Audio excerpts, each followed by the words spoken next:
Tatizo nililokuwa nalo, nilikuwa natokwa na hedhi muda wote. Unatoka na hedhi muda wote?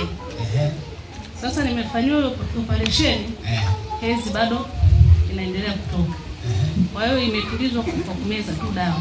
Nikiacha kumeza dawa, hedhi na pressure muda wote. Moyo unadunda, lakini kama kuna moyo mwingine tena unadunda. Yaani moyo. Sasa wamefanya nini? Wametoa au wametoa uvimbe? Wametoa tu uvimbe. Nafurahi kukuona wewe. Amina. Mimi nianze na haja ndogo sisi. Usiku nilikuwa haja ndogo hadi 10. Ulikuwa ukilala usiku kwenda haja ndogo mpaka mara 10. Usiku mmoja. Siku ile nilipofika Jumapili. Nilipofika tu. Jumapili nilipofika tu kwenye dada. Sikutoka nje tena. Sikutoka nilipofika tu. Kuanzia ibada mpaka nje. Na ulikuwa uwezo kama yote. Yaani kuanzia saa 3 mpaka saa 8 ulitoka nje. Yaani kuanzia asubuhi ile nilipofika saa 3. Ningeinuka mara 6. Ungeinuka mara 6. Kwenda chuoni. Haja ndogo tu. Nilipofika hapa. Hii Jumapili upita. Ndio. Siku ya kwanza. Sikuinuka. Amina. Saizi usiku. Amka mara 3.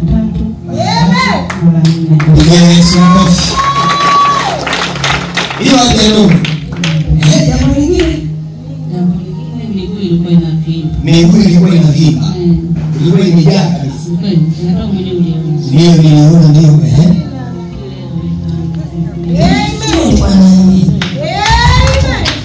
Yesu makofi. Walikuwa wanataka kupita unaona kama Yesu makofi kwa ajili yako. Ndio inaendelea. Haijapima na Mungu amekuponya. Yesu makofi. Na tuko ilikuwa swali lijaa leo imepungua. Imenyoa kabisa. Yesu makofi. Wiki iliyopita ndio nilikuwa nakupa. Leo unaona mtu tumbo, watu wanakumbuka Jumapili, mpaka nikamuuliza una mimba? Amen. Tumbo limejaa. Amen. Kaja Jumapili. Amina. Jumapili inayofuata. Amen.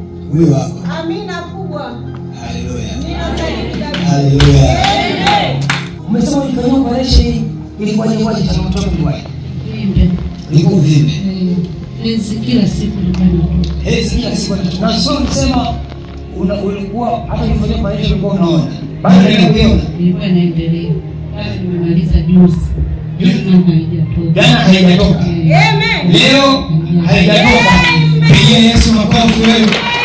Kipindi cha ibada mpaka ulikokuja ilikuwa bado hivyo. Baada ya maombi miguu ikapungua.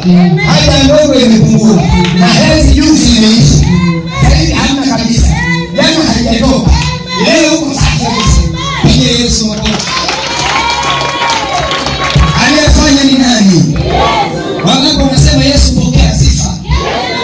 Yesu pokea utukufu. Wangapi wanamtukuza Yesu na mwamini Yesu wamshangilie kwa makofi na vigelegele? Kwa hiyo ndio haya Mungu anatusikia. Pigia Yesu makofi. Bariki Mungu. Nenda kabisa.